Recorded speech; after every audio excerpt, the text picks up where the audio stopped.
Imagine being lied to in the biggest purchase of your life, and then realizing the liar gets to walk away with a smile and your money.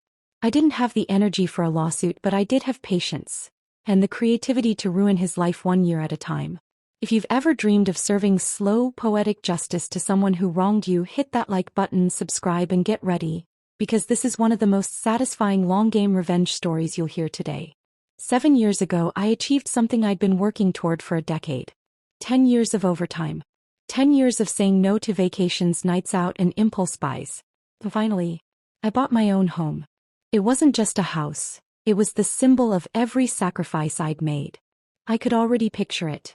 My quiet sanctuary, just me, my coffee, and a shared walkway that I was told I'd own outright. You see, in my area there are strata titles, like shared ownership with a bunch of rules, and then there's freehold, where you own your space completely. I'm a private, introverted person. No nosy committees telling me what curtains I can hang or where I can park. So freehold was non-negotiable. The real estate agent seemed solid. Local guy. Friends of friends. Advertised my dream place as freehold. My lawyer confirmed it from the documents. Everything looked perfect. 5 months in, I get a knock on my door. It's my next-door neighbor's landlord wanting to talk about insurance. We sit down and he hands me the policy. And my stomach drops. It's not a freehold policy. It's strata. Cue confusion. Cue back and forth phone calls.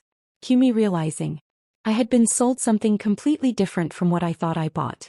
When I called my lawyer, even he was shocked. He had emails from the real estate agent confirming it was freehold. It was in black and white. We arranged a meeting with the agent. I came armed with printouts of his ads, emails, the works. He didn't flinch. Didn't admit fault. Didn't offer to fix it. I tried to be reasonable. All I asked was, when I sell this place, you list it for free or cover the cost. He flat out refused. Offered me $1,000 to go away. The mediator even suggested I sue. But I was dealing with health issues and a court battle wasn't in me. That's when a different thought crept in. If I can't get justice in court, maybe I can get it somewhere else. Revenge is an art. And I had all the time in the world to paint the masterpiece. Step 1. Learn about my target. His personal Facebook wasn't private. A rookie mistake. There I found photos from a boys on tour trip he'd taken just months after selling me the house. I even found his home address through a business registry. Step 2. The hook. I decided that on the anniversary of my home purchase, I would send him flowers. Not just any flowers. Flowers with a note that would make his wife's eyebrows touch her hairline. Year 1's note read, "Dear real estate agent, remembering you on this our special day. She has your eyes. Love. Beauty." Slightly different wording. Always keeping "on this our special day" and hinting at a mysterious love child. Some years I sent postcards instead, from the very country he'd visited on that boy's trip. Always signed, Love, L. The key was consistency. Same date. Every year. No explanation. At first I imagined him rolling his eyes. Maybe throwing the flowers in the trash. But as the years went on, I knew seeds of doubt had to be growing. You can't explain away 6 straight years of mystery gifts without your partner asking questions. And then I heard through the grapevine.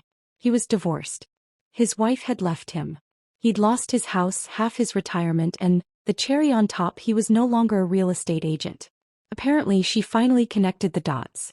He confessed to cheating on her, not with L, but in real life, a year before I even met him. He'd gone on holiday, come back with an STD, and somehow convinced her it wasn't from him. But those flowers, those perfectly timed, pointed little reminders, they landed right around the anniversary of his actual affair. It was the final crack in the dam. I never told a soul it was me.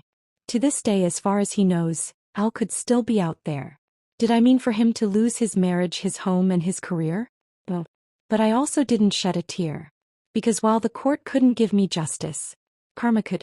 And sometimes karma just needs a little encouragement.